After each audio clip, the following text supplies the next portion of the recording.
Very good evening to all of you. Welcome to Maluka IAS. My name is Suraj. So today we are going to discuss about tectonics theory. वैसे तो आपने छोटी classes में school में पढ़ा होगा tectonics के बारे में, जहाँ टेक्टोनिक प्लेट्स के बारे में थोड़ा बहुत बताया जाता था ज्योग्राफी के सब्जेक्ट में। बट आज हम लोग इस टेक्टोनिक्स थ्योरी के बारे में थोड़ा और जानेंगे। ठीक है, तो टेक्टोनिक्स थ्योरी क्या है? ठीक है, तो ये जुड़ी है हमारी अर्थ की इंटरनल फोर्सेस के साथ। इंटरनल फोर्सेस, इन फोर्सेस को कहा जाता है, they are also called as the earth born forces. Earth born forces means कि अर्थ की अपनी फोर्स है, और इस फोर्स से क्या होता है कि इससे तीन प्रोसेस होते हैं। जैसे एक होता है माउंटेन बिल्डिंग नंबर 1। नंबर 2 इससे होते हैं अर्थक्वेक्स एंड नंबर 3 इससे देखने को मिलता है वॉल्केनिक इरप्शन।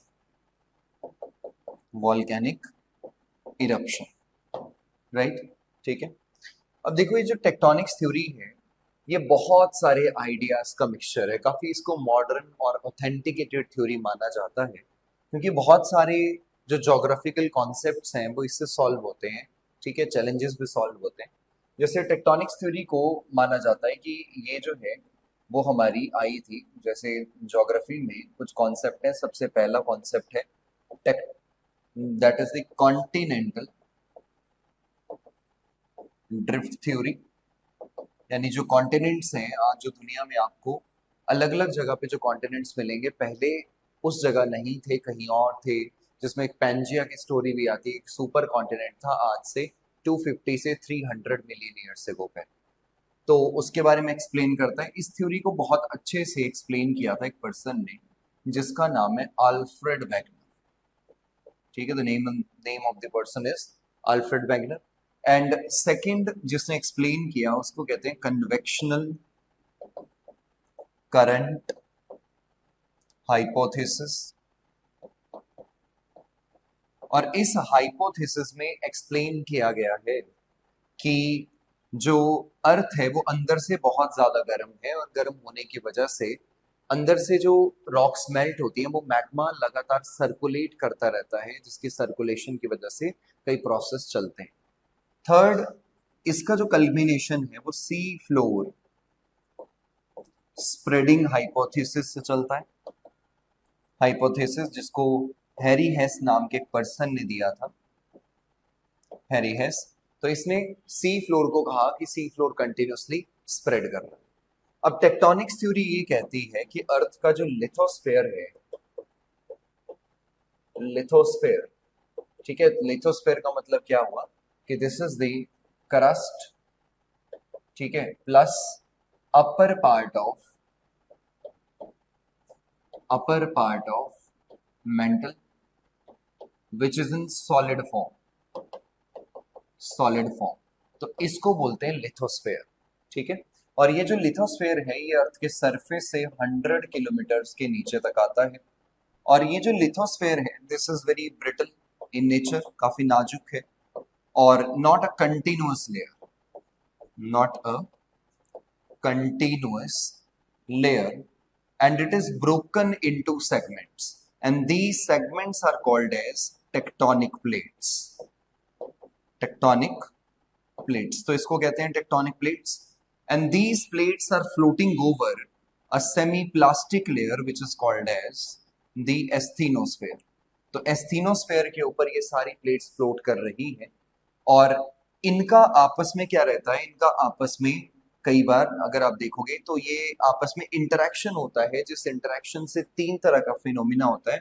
तो पहला आपको बताया कि जैसे माउंटेन बिल्डिंग, कि माउंटेन्स बनते हैं, और दूसरा अर्थक्वेक्स आते हैं। ठीक है, और तीसरा अगर देखा जाए तो इसकी वजह से वॉल्केनिक इरप्शंस भी होते हैं, वॉल्केनिक इरप्शंस भी देखने को मिले। ठीक है, तो अब ये जो हमारे पास प्लेट्स हैं ये दो तरह की होती हैं। तो एक है मेजर प्लेट्स और दूसरी है माइनर प्लेट्स। मेजर तो वैसे सात ही है, माइनर तो बहुत सारी है, लेकिन उसमें से कुछ इंपॉर्टेंट है। तो मेजर प्लेट में सबसे पहले अगर आप देखोगे, सबसे पहले आती है पैसिफिक प्लेट, पैसिफिक प्लेट। और दूसरी है यूरेशियन प्लेट, प्लेट। और तीसरी प्लेट मिलती है नॉर्थ अमेरिकन, अमेरिकन।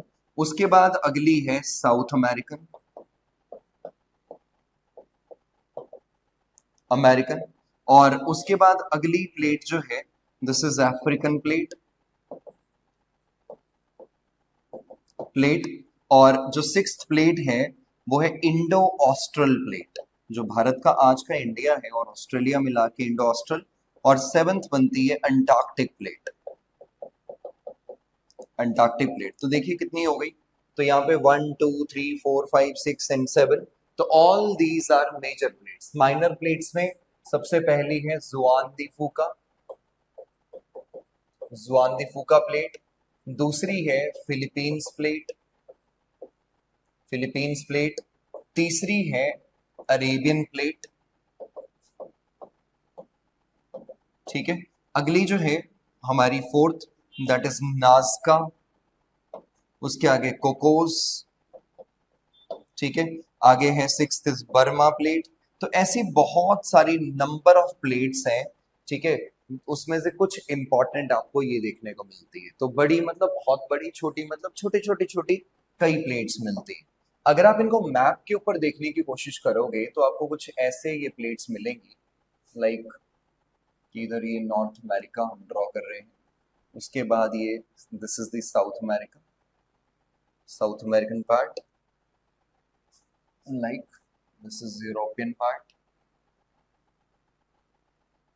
ठीक है। And this is African part,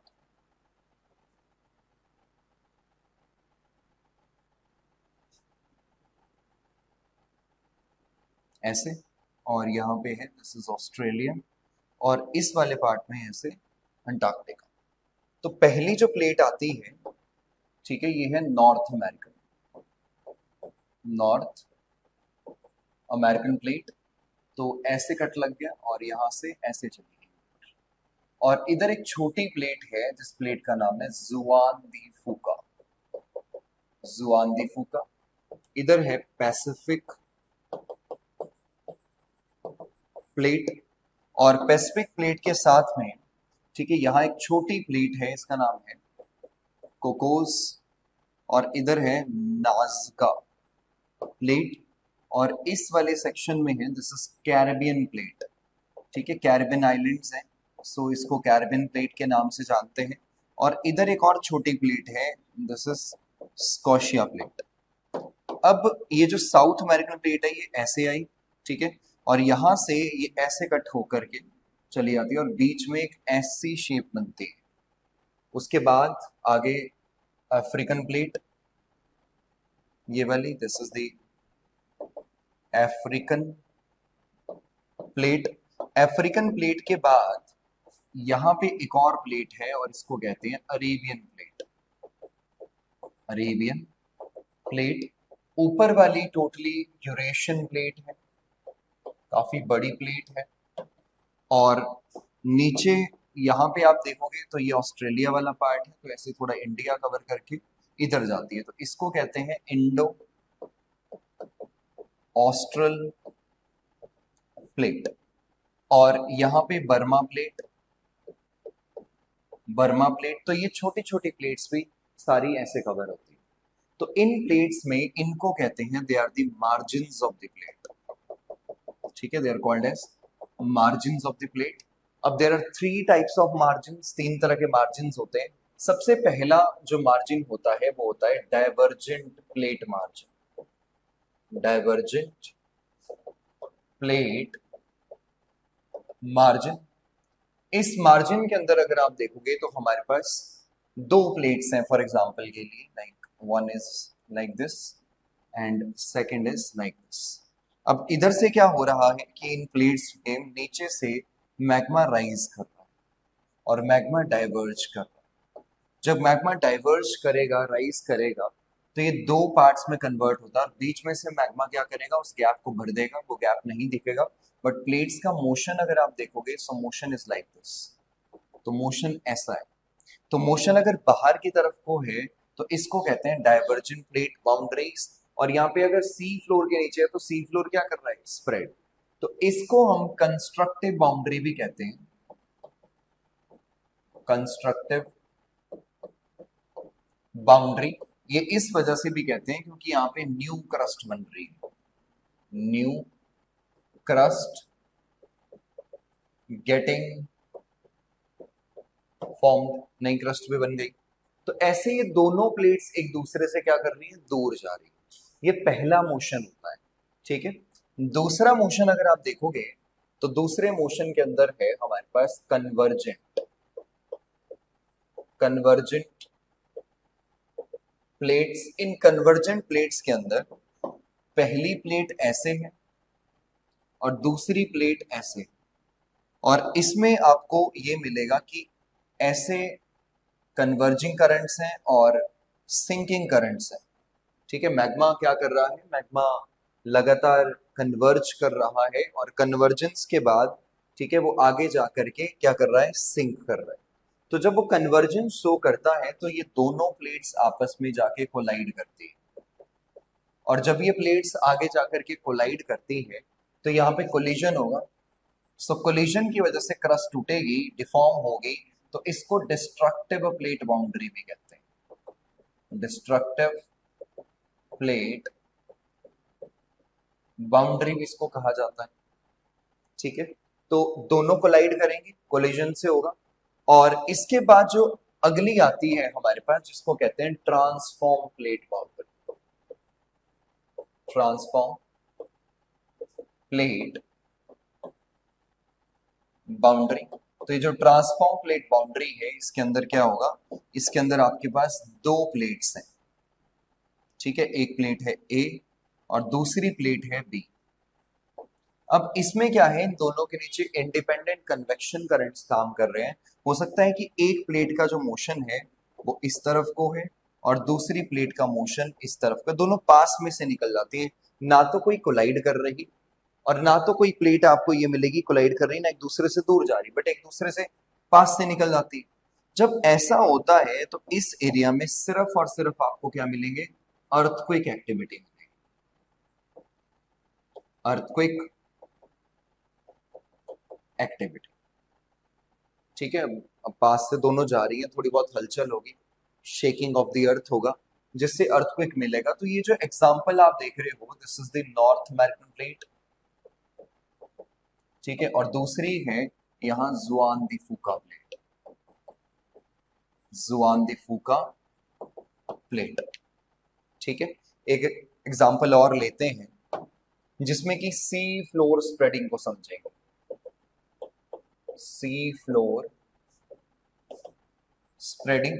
अब ये जो सी फ्लोर स्प्रेडिंग वाला इशू है, इसके अंदर अगर आप देख रहे हो तो आप मान लीजिए ऐसे सी फ्लोर है और सी फ्लोर के साथ में, ठीक है, यहाँ पे this is the continent and this is the continent. So continents are basically they are lighter material के बने होते हैं, ठीक है, ग्रेनाइट के बने होते हैं, इनका डेंसिटी कम होता है।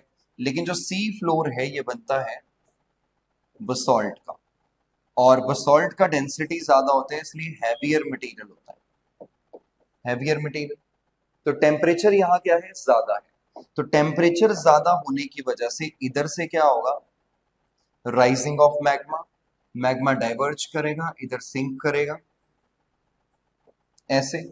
तो जब ये पूरा सी फ्लोर क्या कर रहा है, ये सी फ्लोर ऐसे आपको मिलेगा, तो बीच में से मैग्मा क्या करेगा, राइज करेगा, तोड़ेगा सी फ्लोर को, और यहां से मैग्मा जब बाहर निकलेगा तो इधर एक इस शेप में एक फॉर्मेशन होगी पानी के अंदर, समंदर में, जिसको हम कहते हैं मिड ओशनिक रिज,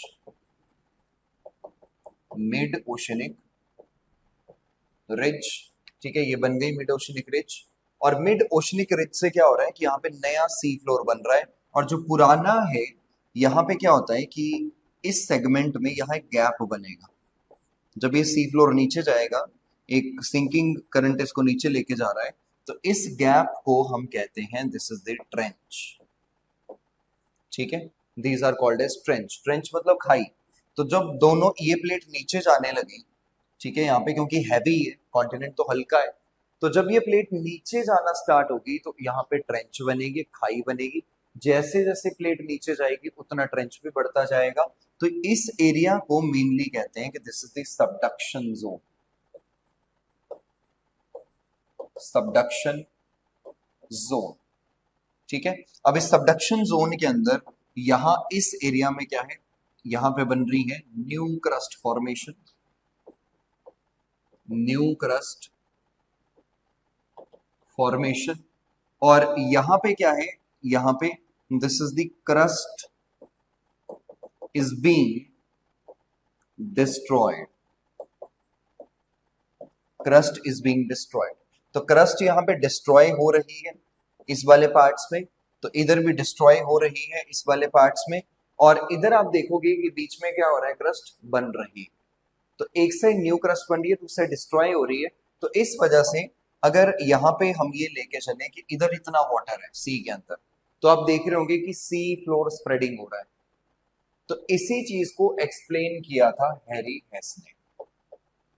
हैरी हेस ने, तो हैरी हेस ने कहा कि मेंटल डायनामिज्म की वजह से, यानी अंदर चेंज होने की वजह से, मेंटल डायनामिज्म, इसकी वजह से ही क्या होता है, सी फ्लोर स्प्रेड करता है और यहाँ पे न्यू क्रस्ट बनती है, पुरानी डिस्ट्रॉय होती रहती है। जब इतना बड़ा हिस्सा अंदर जाएगा, ठीक है, बहुत बड़ा पार्ट है ये, जब ये नीचे जाना स्टार्ट करेगा तो इस एरिया में ऑब्वियसली यहाँ पे आपको क्या देखने को मिलेंगे, अर्थक्वेक्स।